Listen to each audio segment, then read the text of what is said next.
Salutations, respected viewers. I'm George from Ireland. I'm outside the house of Gertrude Bell in London. You see this black door here, and there's the blue plaque. This is where she lived for much of her adult life.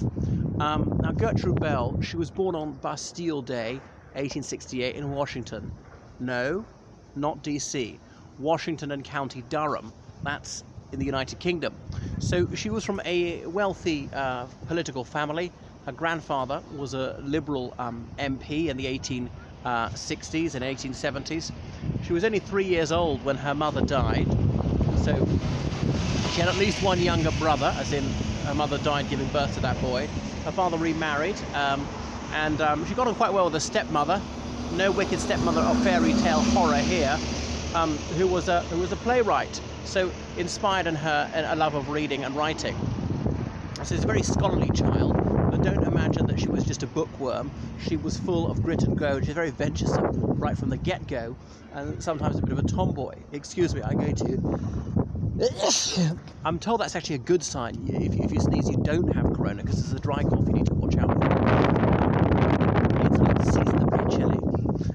Anyhow, so her father owned a mill, but he was known to be a compassionate employer and treat his workers well, pay them decently and all that. And she had many deep political discussions with her grandfather, particularly about foreign policy.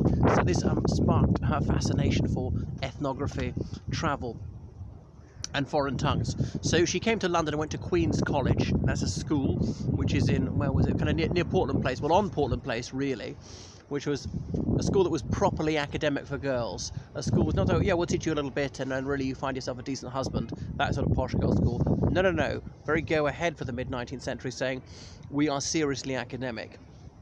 So she went up to Oxford University, and Oxford University had only just allowed female undergraduates. And one of the few colleges for undergraduates was Lady Margaret Hall. It's now mixed. So she went there, and these girls were not allowed to read all the subjects. They couldn't do medicine, for instance, but she was allowed to read. So she was gifted a classical languages.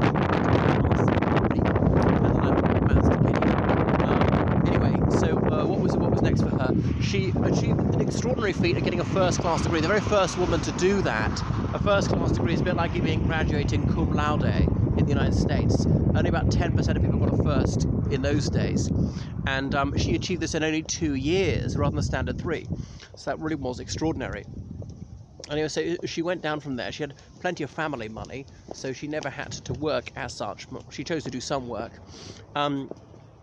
And she learnt several other languages, not just your standard French, German and Italian, but also Arabic and Turkish. As she started traveling around the Near East, she was fascinated by archaeology, and the Ottoman Empire existed in those days, so she'd been all over what we now call Israel, Palestine, Iraq, Syria, Turkey. So she was extraordinarily daring. She was a mountaineer as well, climbing Mont Blanc and other peaks in Europe. And she was willing to traverse deserts on camelback and things like that. She was a distinguished equestrienne. Really, she was action woman. But she never wed, though she was certainly hetero. She had feelings for men, and she wanted to have an extramarital affair with a man who already had a wife, and they exchanged some saucy letters, but I don't think they actually did it. So probably died as good a maid as she came into the world. Anyway, the fact that she's a woman gave her unique access, because the gender segregation still exists somewhat in the Muslim world, in the more reactionary parts of it, but back then, it was over 100 years ago, it was severe in almost all quarters of the Muslim world.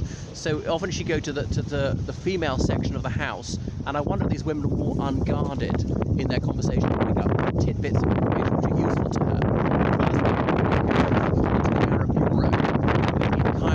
She knew St. John Philby, as in father of Kim Philby, who'd been in the British civil service, through their man in Arabia, because the British used to view the Arab world as little more than an adjunct to India. Anyhow, so she got on reasonably well with him. She didn't convert to his Islamic faith. She always remained a Christian, and she also knew T.E. Lawrence, who'd been at Oxford, well, quite a few years after her. She was 20 years older than him.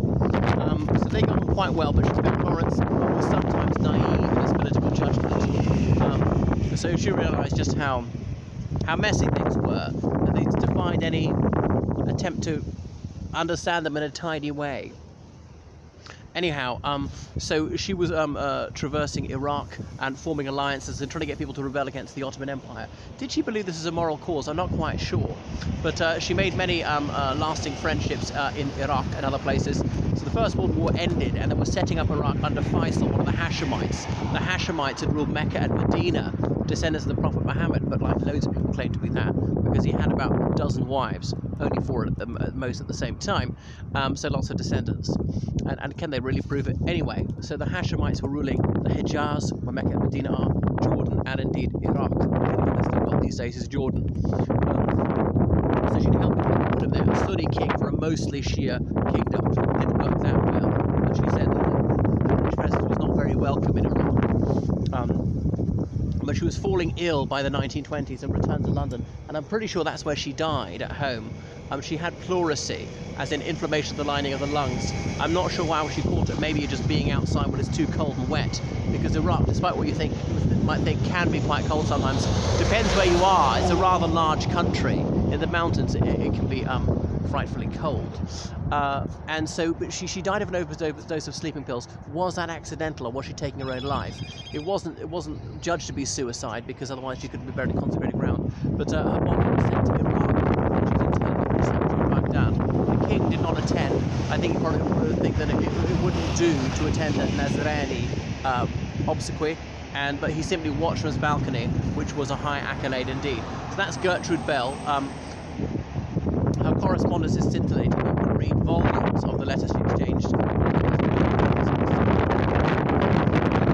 Might cut it. They tell them it was so lengthy because you were going to send a letter, and they were going to get it weeks later, so it wouldn't be satisfying, and you weren't going to get one back. Sort of instant gratification. So the art of letter writing, I think, has been lost to my generation. I was probably amongst the last generation to actually write letters, even write by hand, not just type, and text messages and so forth, and phone calls.